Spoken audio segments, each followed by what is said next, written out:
નમસ્કાર મિત્રો, આ પ્રશ્ન સીસીની એક્ઝામમાં પૂછાઈ ગયેલો છે.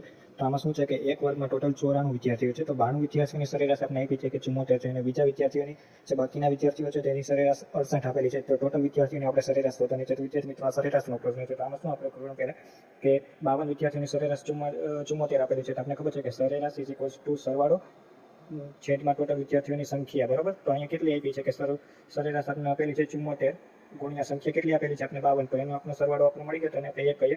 હવે બીજું આપણે શું આપી છે કે બાકીના વિદ્યાર્થીઓ આવી ગયો. તો બાકીના અહીંયા કેટલા 52 વિદ્યાર્થીઓ ને બાકી ટોટલ 94. તો બાકીના વિદ્યાર્થીઓ કેટલા રહે?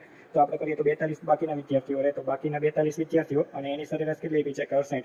તો આપણે બીજો સરવાળો મળી ગયો વિદ્યાર્થી મિત્રો. તો ટોટલ આપણે સરેરાશ શોધવાની છે. તો ટોટલ સરેરાશ કેટલી વિદ્યાર્થી મિત્રો મળશે? આપણે ટોટલ સરેરાશ કેટલું મળશે કે પહેલા બેનો સરવાળો એટલે કે કેટલા આવશે? 74 ગુણ્યા 52 વત્તા આપણે શું કરશું 68 ગુણ્યા 42 કરશું, અને ટોટલ સંખ્યા કેટલી થશે વિદ્યાર્થી મિત્રો? ટોટલ સંખ્યા થશે આપણે 94. તો વિદ્યાર્થી મિત્રો, આમાં આપણે સરેરાશ કાઢીને મને કોમેન્ટ બોક્સમાં